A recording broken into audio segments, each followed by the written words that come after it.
and welcome to Horse Chats. We're so excited to saddle up and talk about all things equine this week. Thank you for tuning in. I'm Brittany Sweeney. I'm the Communications Manager for the Livestock Conservancy. Here with me today is Charlene Couch, our Senior Programs Manager, and Ken Murray from Workhorse Ranch. We're so excited to have both of you here today.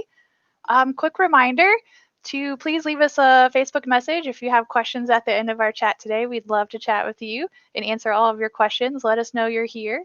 We always are excited. It's probably our favorite part. I know it's my favorite part. Quick before we get started, I just want to say thank you to the NC Horse Council and Premier One for making things like horse chats possible. Your generous support is always appreciated, so thank you very much. And I believe that's it. Are y'all ready to get started? Yes. All right, Charlene, do you want to introduce our guest? Yeah, I'm really pleased to be with you today.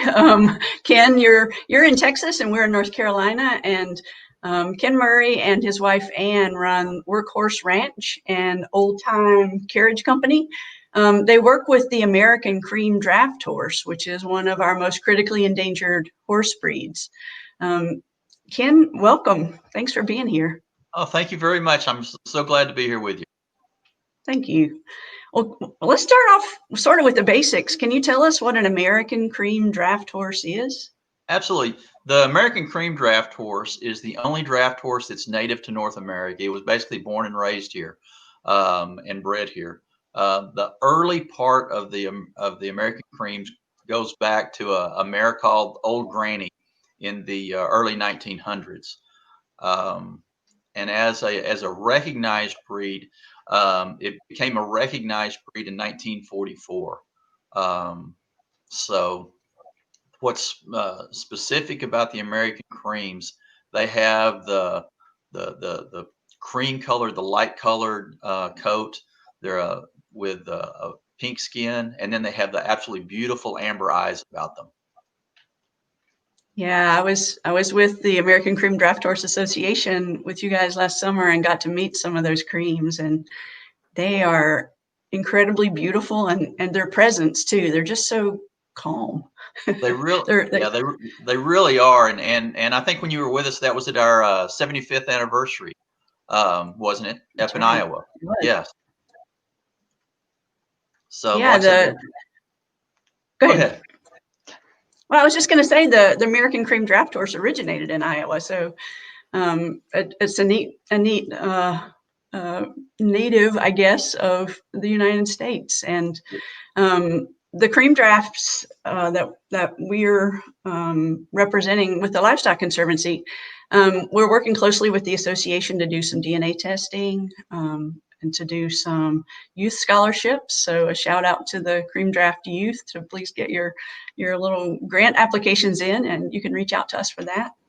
Ken, tell us about what you're doing at Workhorse Ranch with the creams.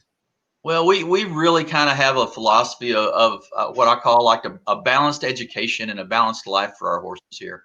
So all of our horses, we work on the farm. We try to do most of our farming with the horses. We plow, we disc, we plant. We'll do our harvesting with the horses. We'll cut and rake and bale hay with the horses. We we do all that as well as have a carriage business. So before we put them out commercially on the street for public business, they work the farm, and then and then we take them out and introduce them to the public in the commercial carriage side of the business here. Right. Yeah, you're in the Dallas-Fort Worth area, so you're doing carriage rides around town. Is that what you do? Yeah, we do carriage rides around town. We've got a couple specific venues that we work at during the holidays, and then we do mostly a lot of private service is what we do.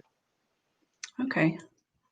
Well, I have been cued to ask you about your Indian weddings that you've come to do. Yeah, tell us about that. We do. We've been doing the Indian weddings or the barats for almost probably close to 20 years now, and it is such a amazing cultural experience. The part of the tradition is for the groom to ride in on a white specifically a white mare, and that's just part of it. And they're completely dressed in their attire and costume, and it's just there's Dolly, which is like a drummer that plays. There's all kinds of music and dancing as there's this parade or procession into the temple for the wedding. It's a great cultural experience. Yeah, that sounds really neat, and it's such a neat way to get the cream draft horses out in front of the public, and get people to know about the breed and work toward conservation. Absolutely, absolutely. Yeah. Well, I had a question for you about the breeding of the horses. Are you one of the breeders that Yes, produces cream drafts? yes, we are. Okay. We've got 2 mares that we've been breeding here, and our own stallion. We also breed outside mares, but in the last I guess 6 years, we've put 1, 2, 3, 4, 5. We put 5 of our own colts on the ground here. Wow. Uh-huh. Well, four colts and a filly that we've put on the ground here. So we're continuing our breeding program here to, like I said, we've got to work on the breeding aspect of it. We discussed this when with the DNA aspect of it to try to to maintain and improve the integrity of the breed, as well as increasing our numbers. Mhm. We can't increase numbers at the sacrifice of the integrity of the breed. So we've got to make sure that we do this balanced. Yeah, very well said. Yeah, I know that y'all do a lot of work with the bloodlines of the horses and trying to be sure that they're all well represented in the current population. Yes, yes. And like I said, when we look at the different bloodlines and breeding, trying to figure out, all right, what's the best aspect or the best characteristic of this line versus this line, and how we can manage those together to come to, like I said, maintain the best aspects of the breed overall. That's right. Yeah, it's not just diversity, it's quality, right? Yes, absolutely. Yeah. Yeah, and one thing that's part of the characteristic of these creams is their nature. Um, Ann and I have been been around and working draft horses for probably close to 30 years now or more. And the the disposition of the creams, it really is almost like no other. They're just so calm and so docile and so willing. Hmm. Um, and they love to work. They just, it's just in their personality. They just love to work. Yeah. I go out, I go out to the gate with with halters in hands, and they're like, okay, let me be first. Let me be first. Oh, So wow. it's a lot of, it's great. That's really neat. Well, that's what they were bred to do, I guess, to be Absolutely. the draft horse Absolutely. Yeah. of the nation. Yeah. And the creams are, if you're used to seeing like the Percherons or the Belgians or the Clydesdales, those horses today are a little taller, a little hitchier. If you go back, we call the American creams, we call more like an old world style draft. And those draft horses were a little shorter in height. They were a little heavier, a little thicker, a little heavier boned as well. And that's really one of the things that we try to maintain about the characteristics of the cream draft is those original characteristics. If you look at, like I said, a lot of draft horses today, we've bred a lot of leg up underneath them and a lot of really Mhm. nice fancy action in their front end, so that they're really pretty movers, and they're really just parade hitchy, what we call hitchy kind of horses. And that's really not the direction for the cream drafts. Like I said, we're trying to maintain that original working horse aspect of the creams. Mhm. Yeah, it's so neat that the creams are sort of this perfectly made workhorse. But I've seen photos of a cream in a dressage competition. They're pulling carriages for you. They're pulling fire engines in the Rose Parade. Yeah, They're doing it all. Trail yeah, horses. absolutely, absolutely. Like I said, and that goes back to, like I said, to their personality. They're such a willing horse. A cream draft will literally do whatever you ask them to do. They're that willing. They're amazing horses. It's really neat. So, one of the questions we get a lot is, you know, why are they so rare, and why are they endangered? And you know, a lot of that, it goes back to the timing of the breed. Like I said, we weren't a recognized breed until 1944. And if you kind of look at what was going on in the world in 1944, you know, we were drastically getting out of the agricultural aspects of farming with horses and working horses. And then it became, you know, all the farming became mechanized with the tractors and things like that. So, whereas when you started, say, Belgians, Percherons, there were a lot of those horses that were already here. The breed was well established and the numbers were high, back, you know, the turn of the century through the 40s. Where the creams, the numbers just weren't there. Hmm. After World War II, draft horses really kind of struggled for their lot in life. You know, what was their purpose going to be? Because, you know, we weren't farming with horses to the extent that we were prior to that. So a lot of like I said, your breeders decided that, okay, their lot in life then became show horses and hitch horses. And that's when you saw a lot of you know, in the 50s and 60s, you saw a lot of the 4-up, 6-up hitch competitions and things. Mm-hmm. And the more those things became popular, the more breeding that went into those horses, we again bred up a lot of that leg up underneath, and we created that really tall, that you know, 17-3, 18, even 19 hand horse, with all this beautiful action underneath them. But if you go back to the farming aspect of a horse, you know, you don't want that fancy action, and you really don't want all that hype. So we did a great job here in the United States of finding a purpose for those draft horses when that purpose wasn't farming. But we have kind of gotten away from the farming aspect of it with some of those breeds. Yeah, you're right. And some of those breeds you just mentioned are also pretty rare. Mm-hmm. Due exactly as you said to, you know, farming changed. We got cars, we could lay down roads, and Yeah, life changed. Exactly.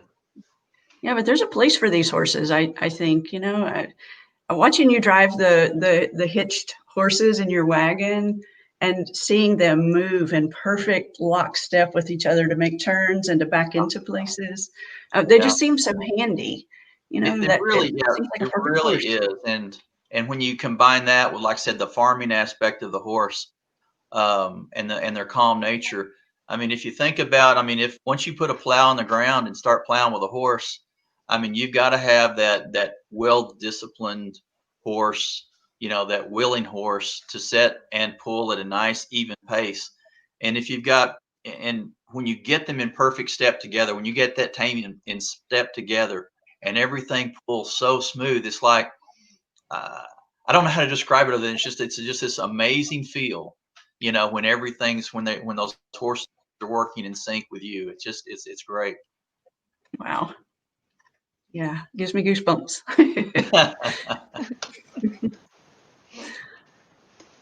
All right. Well, do we have any questions? We do, Brittany? yeah. Let's put them up. Susan says hi from South Carolina. Hi, Susan. Thanks for joining us today. Erna says she loves that you're trying to maintain their original characteristics. Do you want to talk a little bit about those original characteristics and what those are? Absolutely. Yeah, the American Cream Draft horse, they're a 15 to 16 3-hand horse. The mares weigh anywhere around 16 to maybe 1,800 pounds generally. The stallions, they're probably a 17 to 2,000 pound horse. Now, some of them get a little beefier and that, but as far as the overall characteristics, the 16.3 to right at 17 is about the top end of their height. And like I said, about 15 to 15.2 or 3 is about the bottom end of their height. One thing you'll notice about the American Creams, they still have that thick, heavy bone. They're a heavy boned horse. They're also short coupled. They won't have a real long back. They're shorter coupled. really, and that really makes for a powerful pull when you're working the horse. Yeah, I can imagine you wouldn't want to get a plow horse too tall, because then you lose that low base of power. Yeah, exactly. And in farming, especially plowing, it's all about what they call the line of draft. And that line of draft, basically from the point of the shoulders where the hames are, where the traces or tugs hook into your hames, down to, if you're plowing, the plow tip, which is 3, 4, 5, 6 inches under the ground. Mm-hmm. So if you can imagine if you can imagine an incline like this, and you're trying to pull it, that's not near as efficient as a straight line pull. So the lower that you get that line of draft, much more efficient the horse can be. So Wow. say a 16 hand horse can pull much more efficiently than an 18 hand horse, because that line of draft is a little bit lower and they're not having to work nearly as hard. So the shorter, heavier, thicker horse, like the creams, is exactly what we're looking for efficient farming. Wow, that's well said. Yeah, that's Yeah. good to know. Madeline says hello. Hello, Madeline. We're glad you're Hi. tuning in today. Anna says, give breeds historical background, please. So can you talk a Sure, little like bit about the background of these American cream drafts? you bet. Yeah, the American creams, it goes back to the early 1900s with a mare they called Old Granny. And Old Granny was a draft breeding, but had that cream color coat, and she had pink skin, and then that beautiful amber eye. And those are really the three defining traits that they get from the Champagne gene. So, I mean, if you're into the genetic aspect of it, or the DNA aspect of the horse, that all comes from the Champagne gene.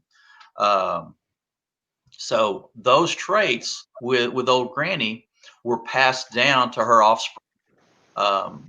So in 1944, there in the Iowa area, there was a group of men. The Ryerson family kind of headed it up, and they recognized this breed, and they worked it. And in 1944, the American Cream Draft became a recognized breed there in the state of Iowa. And it wasn't until 1950 that it became a nationwide recognized official breed. So the breed, as far as the being recognized and chartered, was in 1944. Does that help you out, Anna? I hope so. I think so. Let's see. Madeline says, the first time I heard about American cream drafts was in the 70s or 80s in a book about working horses. The chapter was titled The Breed That Didn't Make It. It pointed out that the drafts were started just at the time that horses were no longer used in agriculture. Yeah, Madeline, that's exactly right. And like I said, the breed was started, like I said, 1944 was when it became an official breed. And now I'm gonna make an argument with the point on the book today from 40, 50 years ago, that they didn't make it, because even though our numbers are small, I think that the breed itself is making it today. As you know, and we are on the critically endangered list. There's less than, our registered numbers are less than 400 right now. But that said, the association and the members are making huge steps and efforts to not only maintain the breed, but to kind of increase those numbers. We haven't lost them yet. They're still here. Oh. Well, good. Alive and well. That's Yeah. right. Berna wants to know, do they do well in all climates? They actually do. They do really well. Down here in Texas, we get quite hot. Our summers, like I said, this summer wasn't quite as hot as it was in the past, as far as our number of 100-degree days. But we did have several days that were with the temperature and the heat index was 110, 115. Now you're not going to go out and work any horse all day long in that kind of heat. During the summer, our work routine is generally, from sun up to about, noon, maybe 1 o'clock, and we're done. Occasionally, we can go out and work in the evening if we've got a breezy day or it's not bad. One of the things that brought us to the creams years ago, I worked Percherons for years, and I had black Percherons, and they were just absolutely great farming horses. But here in Texas in the summertime, you put 2 horses close together in a hayfield, and it's just too hot. You just can't work efficiently or effectively and be good stewards of the horse by doing that. So that said, and as far as the colder climates, they are very much a northern breed as well. They do excellent. Like I said, they originated in Iowa, so they do really, really well in all climates. Yeah, I know there are horses in Maine and in Southern California. They're all over, aren't they? We've got them from Maine to Iowa, down as far Texas, California. There's some right up on the Canadian border.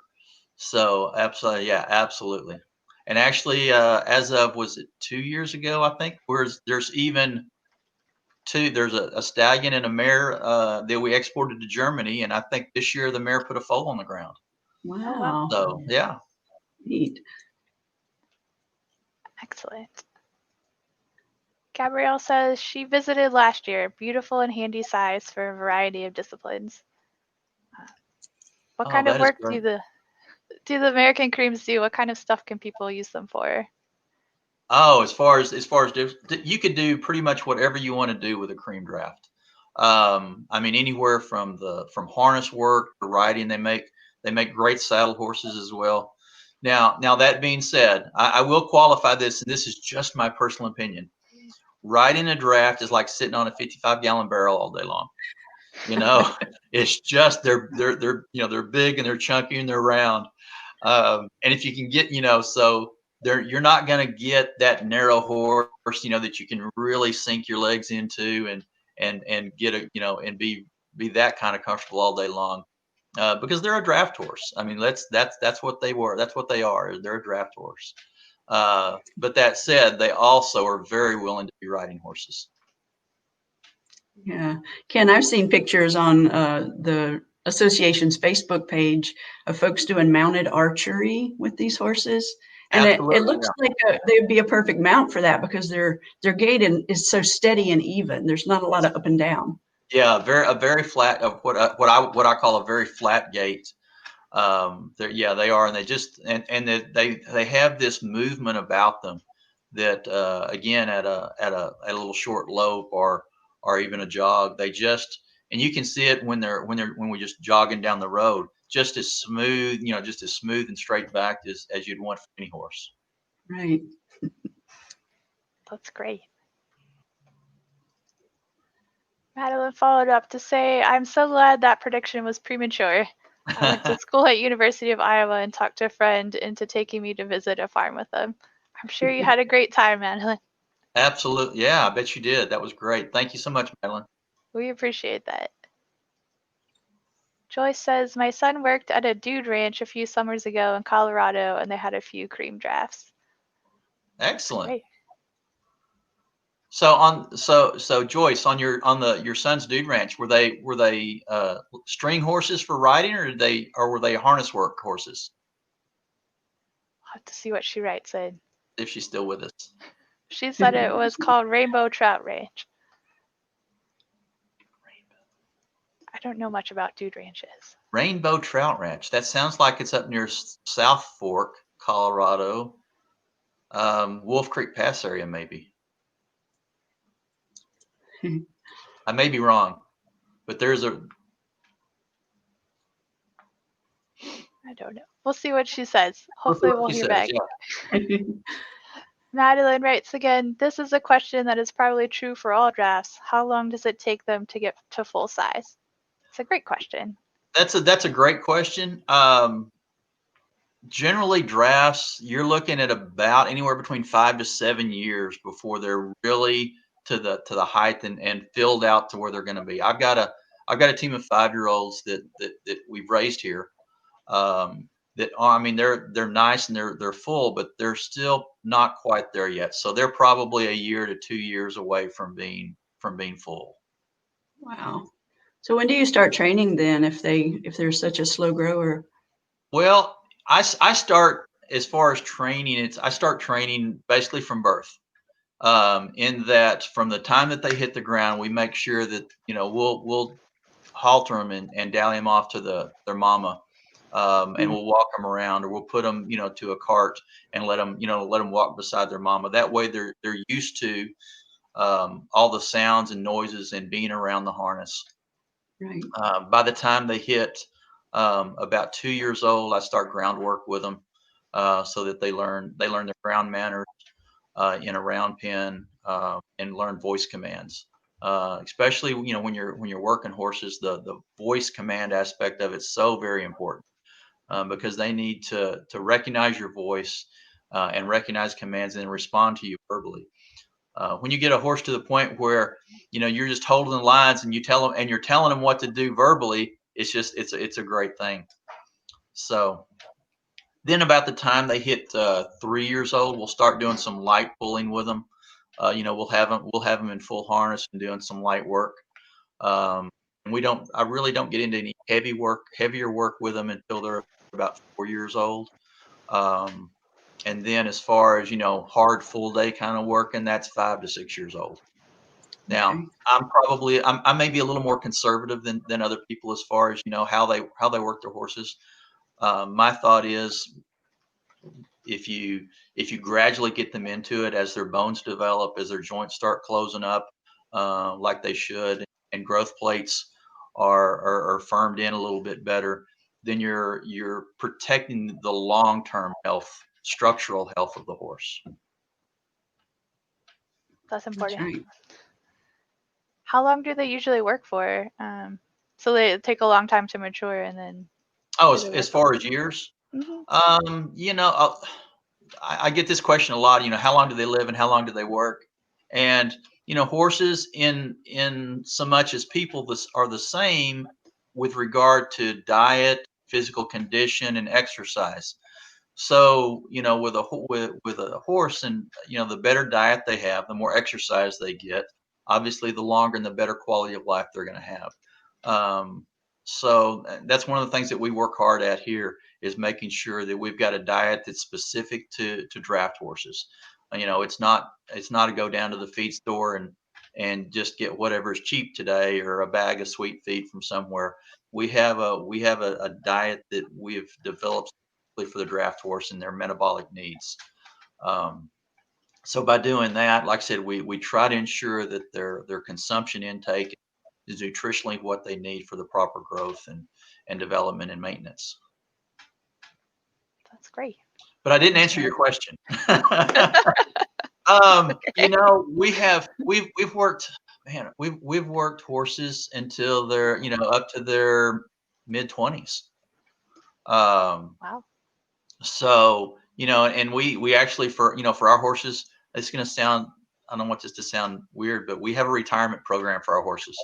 I know a lot of folks, when their horses are get to the point that they're not working, that they wind up at an auction someplace. We actually have a retirement program for our horses. When our horses are our partners, they're not employees, they're our partners. And so when we get to the point where,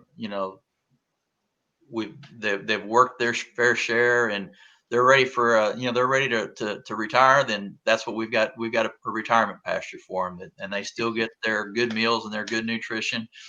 And they may work once or twice a month just to get some exercise, or we may harness them up just to take a little leisurely ride somewhere. But it's all about taking care of them after they've taken care of us. That's wonderful. Yeah. Let's see. Joyce wrote back, I'm not sure what they were used for. It was Southwest Colorado. Okay. Well, that's cool that you saw them out there. That's great. Yeah. Yeah. Joyce, I think you, not trying to engage you too much, but I think you were at our Endangered Equine Summit a few years ago, and Anne Murray, Ken's wife, also was there. So you may have met each other. Yeah. All right. It's a small world. It is. Kevin says, very impressed by the cream draft. I got to meet at the SANA West Rare Breed show last year. That's Excellent. great. Yeah, thanks, Kevin. I think you're an Aquatechie fellow, so that's a real different breed. Very cool. He says, interested in more details of makes for a good draft horse diet. Okay, well, as far as a draft horse diet, drafts require a higher fat content than say your saddle breed horses. So you need at least a 12, anywhere between a 12 to 14% fat content in their feed. Depending upon their workload, we adjust their protein intake to balance their workload. So the higher the workload, the higher we bump their protein content in their feed.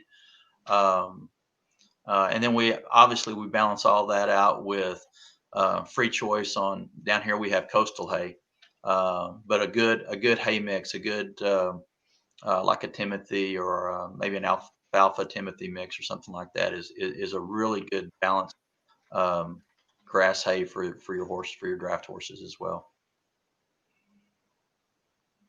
Great. Do you have to worry about them getting too fat, like a pony breed, or? Not really. I mean, obviously, again, it goes back to the exercise and the workload, and you're maintaining, Sure. you're maintaining that balance of work and intake. We try not to have any couch potatoes. So, like I said, all of our horses have jobs. Like I said, once they retire, though, then we kind of back down some of it a little bit just to make sure that, we're keeping them healthy and fit without getting them obese. That's important. Brenda says, great information. The cream seems like a good choice of horse breed. It absolutely is. We got into the creams about 10 years ago now, and from the very first cream horse that we've got, I've never looked back. They've just been an awesome breed, like I said, overall for us and our program and what we're doing here at Workhorse Ranch. How did you get started with cream drafts? It was crazy. Most of the creams, they're really hard. We didn't see them down here in Texas hardly at all. And,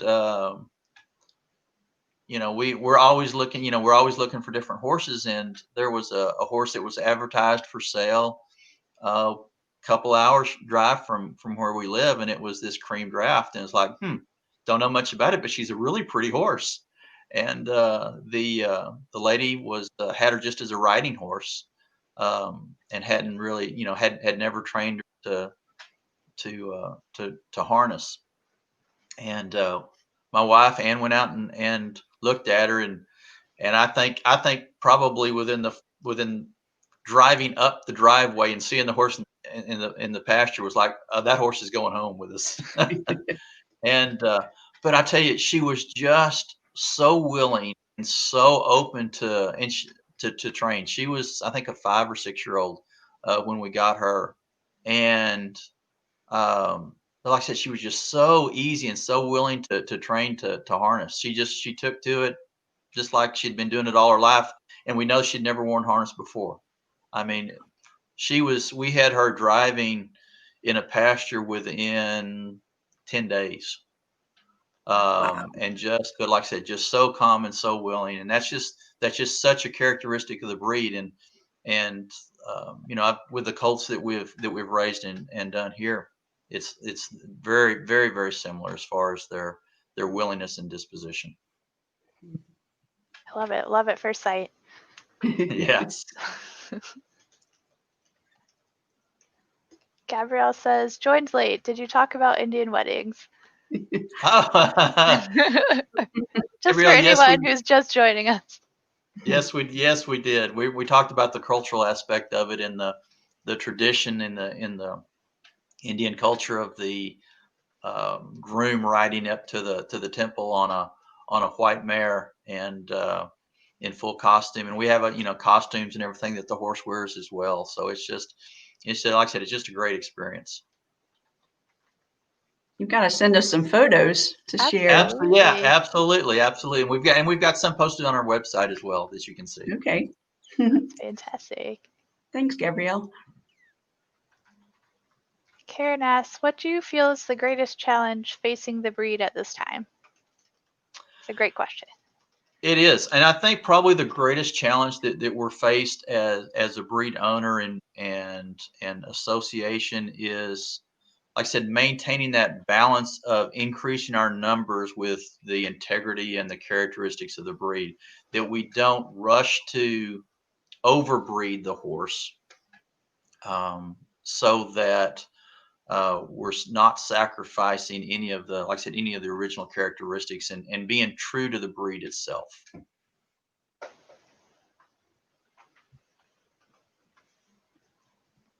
Verna has one more question. Do American cream drafts do well singularly, or do they need other companionships of the same? They are, as far as working singularly or pasture singularly.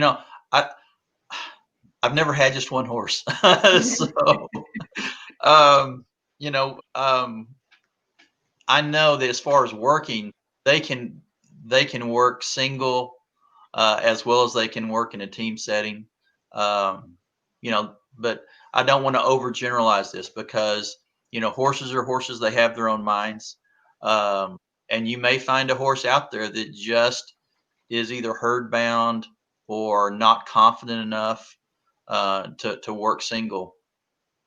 That takes then the confidence issue. As a trainer and as a horse owner, you can work through most of the time. You can get that horse where they don't necessarily need another horse beside them, as long as they're confident in you behind them. And I think that's probably one of the most important aspects, is that relationship between the driver and the horse. Absolutely. Well, I think that's all of our questions for now. Is there anything that we forgot to ask you that you think is really important about the breed or what you do? I don't know. We've had a great time. I don't know if we've covered a lot of things, and I just one of the other things that we do with our horses, and to try to promote the breed, we're tied into a couple different historic farms in the area, so we do a lot of education and presentation at these. We'll take the horses out, and we'll farm the way that it was done, and we've got whether it's an old walking plow, and put them in the field and actually plowing with them, or just standing around talking about the breed and talking about the horse, and what they, how horses worked, 100 years ago, and what the expectations of the horse were 100 years ago. So, that's another big aspect of what we try to do here. And like I said, that, we can't downplay or minimize the educational aspect of it. And going back to the conservation of the breed, it's as much about educating the public about the horse and what they do, where they came from. And with the American Creams being the only draft horse that originated here in North America, for me, I think it's hugely important that we embrace this horse and embrace the meaning of that horse and what that horse means to us as an American culture, and maintain it. Sure, yeah. I believe we got one more question in from Gabrielle. She wants to know, does the breed receive much pressure to produce horses taller than historical height?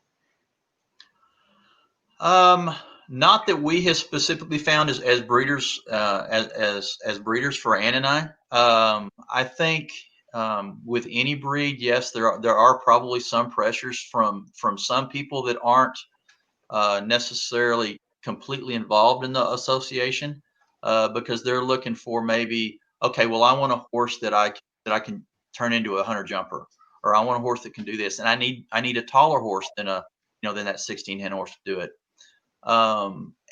And so, there may be some desire for it, but as far as pressure, I wouldn't necessarily say there's a lot of pressure. I think some people have a desire for it, but it's not specific to the design of the horse and what the breed is going for. Thank you. So there might be some people wondering how they can get involved with cream drafts and what they can do to help with conservation that you were talking about. Oh, well, I tell you what, the Livestock Conservancy, it has been an amazing resource for us, as well as the American Cream Draft Horse Association. And I think we've probably got both websites that may be available. There we go. There's the Cream Draft Horse Association website. But we have everything from youth programs with the cream drafts. We've got all kinds of different breeders throughout across the nation. And there's if you go to the website, it'll have a breeders list and contact information. And the one thing I found about the Cream Association, it's not a competitive association. This is an association that, man, these people are all out for the breed and promoting the breed and doing what's best for the breed. Not about protecting their own little secrets of their breeding programs. So I think you'll find a lot of great resources there with the association or any of its members. That's wonderful. How can people contact you? I'm going to put your website up. Absolutely. You can contact us through our website. It's very simply workhorseranch.com. And we have an email at workhorseranch@gmail.com is our email. So like I said, any questions, any interest, we would love to help you out and get you involved in our programs. Awesome. Well, Charlene, did you have any more questions or? Well, I've got what might be the silliest question of the year, but I've got a Palomino mare who has pink skin on her nose and she gets sunburned. Do you have to worry about that with your pink skin drafts? Not a lot. Now we do occasionally you do, and it's just a matter of putting like a little fly mask or something on them during the summertime when it gets really hot. And you can actually use sunscreen and put a little sunscreen on. I know, it's great. So yeah, I mean there's all kinds of things that you can do like that to help out with the irritation that they may get. Okay, just curious. Thank you. That's a great question, Absolutely. Thank you so much, Ken. I really appreciate what you and Ann are doing for the breed, and also appreciate you being here today. This has been a lot of fun. Absolutely, it's been great. And again, I think everything that the Conservancy is doing and the partnership between the Conservancy and the association is just going to do nothing but great things. And I'm really looking forward to the next step in what we can do with the DNA testing and things that we're looking at with y'all. Thank you so very much. Yeah, thank you. Thank you, Ken. Thank you, Charlene.